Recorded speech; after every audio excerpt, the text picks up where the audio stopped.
اعوذ باللہ من الشیطان الرجیم بسم اللہ الرحمن الرحیم عن ابی ہریرۃ رضی اللہ عنہ قال قال رسول اللہ صلی اللہ علیہ وسلم کل عمل ابن آدم یضاعف الحسنة بعشر امثالها الى 700 ضعف قال اللہ تعالی الا الصوم فإنه لی وأنا أجزی به يدع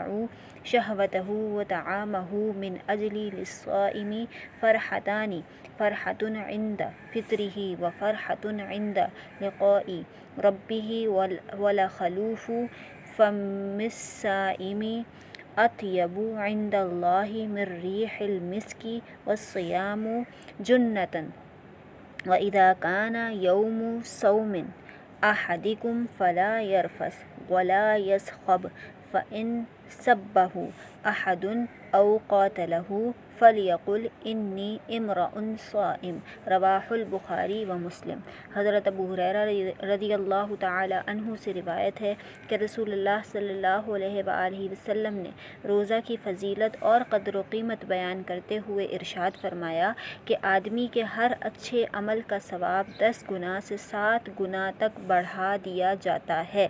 یعنی اس امت مرحومہ کے اعمال خیر کے متعلق عام قانون الہی یہی ہے کہ ایک نیکی کا اجر اگلی امتوں کے لحاظ سے کم از کم 10 گنا ضرور عطا ہوگا، اور بعض اوقات عمل کرنے کے خاص حالات اور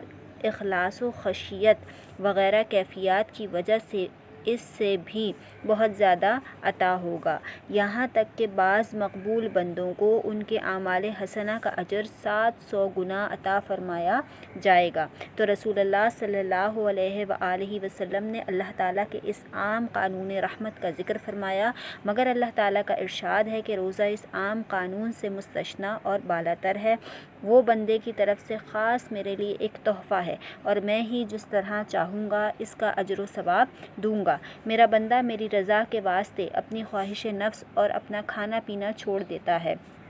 بس میں خود ہی اپنی مرضی کے مطابق اس کی اس قربانی اور نفس کشی کا صلہ دوں گا۔ روزہ دار کے لیے 2 مسرتیں ہیں، ایک افطار کے وقت اور دوسری اپنے مالک و مولا کی بارگاہ میں حضوری اور شرف باریابی کے وقت، اور قسم ہے کہ روزہ دار کے منہ کی بو اللہ کے نزدیک مشک کی خوشبو سے بھی بہتر ہے۔ یعنی انسانوں کے لیے مشک کی خوشبو جتنی اچھی اور جتنی پیاری ہے، اللہ کے ہاں روزہ دار کے منہ کی بو اس سے بھی اچھی ہے۔ اور روزہ دنیا میں شیطان و نفس کے حملوں سے بچاؤ کے لیے اور آخرت میں آتش دوزخ سے حفاظت کے لیے ڈھال ہے۔ اور جب تم میں سے کسی کا روزہ ہو تو اسے چاہیے کہ وہ بیہودہ اور فحش باتیں نہ بکے اور شور